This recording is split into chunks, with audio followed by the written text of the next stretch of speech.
If there were a theme that is woven throughout this letter, arguably it would be the theme of integrity. That we are to be whole people, even as God is whole. If we may appeal to Matthew 5:48, we are to be perfect, complete, mature, even as our Father in heaven is perfect. That seems to be near the nerve center of this letter. James, who may have heard, who may have looked over Jesus' shoulder, if we think that this James is Jesus' half-brother, which I'm inclined to do. This James didn't become a believer in Jesus until after Jesus' resurrection. Paul tells us in 1 Corinthians 15 that as a result of Jesus' resurrection, that he appeared to James. Presumably, he became a believer as a result of that encounter with the risen Christ. James may well have been familiar with this teaching of Jesus, that no one can serve two masters. For either he will hold to the one, despise the other, and love the one and hate the other by way of comparison. You cannot serve God and mammon. James is saying that we are vulnerable to doubt. We're vulnerable to double-mindedness. We're vulnerable to deceit. We can be deceived by Satan and the sinister. Judas certainly was. We can be deceived by others. I certainly have been. But we can also be deceived by self. And James isn't willing to pull a spiritual Flip Wilson and say the devil made me do it. James wants to put the onus of responsibility squarely upon us, that each one is tempted when carried away and enticed by his or her own lust. Not unlike the fish under the shelter of the rock, and the lure comes and causes the fish to leave this safety. And then midstream, James changes analogy from fishing to pregnancy. That each one is tempted when carried away and enticed by his own lust. Then when lust has conceived, it bears a baby, sin. And when sin is birthed, it brings forth death. So James says that we are not to be deceived. Do not be deceived, my beloved brothers and sisters. Joining hands with Paul, of all things. Do not be deceived, God is not mocked. For what a man sows, this will he also reap. If he sows to the flesh, from the flesh will reap corruption. But if he sows to the Spirit, from the Spirit will reap eternal life. Galatians 6:8. So James says, do not be deceived. If we, in fact, begin to doubt, if we become double-minded, if we're deceived, we find ourselves in a cycle that can lead to despondency, to spiritual despair, so that we begin to sing with hee-haw, gloom, despair. Remember, agony on me, deep, dark depression, extensive misery. Now you can hear it, oh, if it weren't for bad luck, I'd have no luck at all. Gloom, despair, and agony on me. Have you seen the Travelers commercial? You know the one I'm talking about, don't you? Where you have featured the Benji of the 21st century.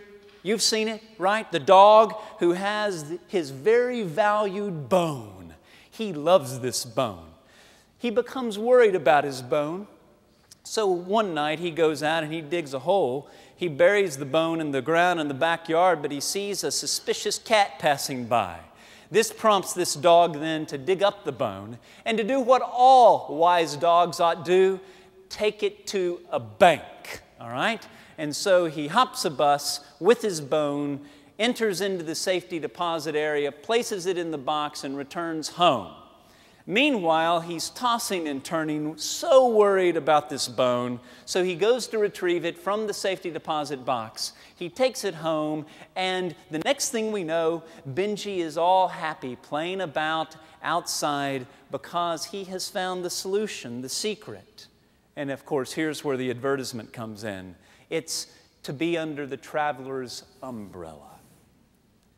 Meanwhile, in the background, do you remember? A song is playing. And the song runs, trouble. Trouble, trouble, trouble, trouble. Trouble been dogging my soul, double entendre, since the day I was born. Worry, worry, worry, worry, worry, worry, worry. Sometimes I fear it feels like worry is my only friend. Well, sometimes we feel a troubled people. I do think it's fair to say that this is an anxious age. More month than money, buyouts here, bailouts there, fallouts elsewhere. And we're worried, burdened by anxiety. And if we're not cautious, these times of trials and temptations can allow a spiritual malaise to come over us so as to neutralize us. And instead of being the church that is active, we become the church that is absorbed in self. By the way, you know as well as I that in Matthew 16, the gates of hell shall not prevail against it. This is not the church that has placed itself within gates. This is the church, in fact, bringing the action to the world. The gates of hell shall not prevail against the church, as it were, militant. So we discover that James says we're vulnerable. But in the midst of all this trouble, I have no traveler's umbrella, but I do have a silver lining. And it runs like this. Yes, although we as people are vulnerable, yes, and even as trials are inevitable, God does not tempt to evil. Did you catch that? God does not tempt to evil. Let no one say when tempted, I am being tempted by God, because God cannot be tempted by evil, and He Himself tempts no one. Once again, Eugene Peterson, in his wonderful paraphrase on this passage, suggests that God is impervious to evil. Or put in modern day parlance, God's clueless about evil. Hasn't a clue. God does not tempt us then to evil. God may well test us, but it's ultimately for our good. Not to break us down, but to build us up. Not to undermine our faith, but to undergird it. And that's why James maintains that trials can be profitable.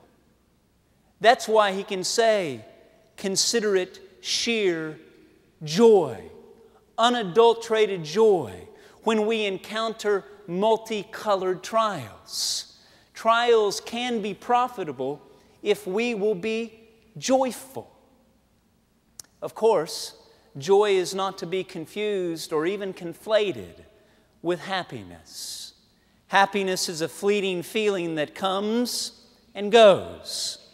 Joy is a fruit of the Spirit that remains. Joy, that castle, that flag flown from the castle of our hearts when the King is in residence. The fruit of the Spirit, love and joy and peace. Joy is that Christian character quality that can sing songs at midnight when shackled and having been beaten. What kind of joy is this? It's a joy that recognizes that God causes all things to work together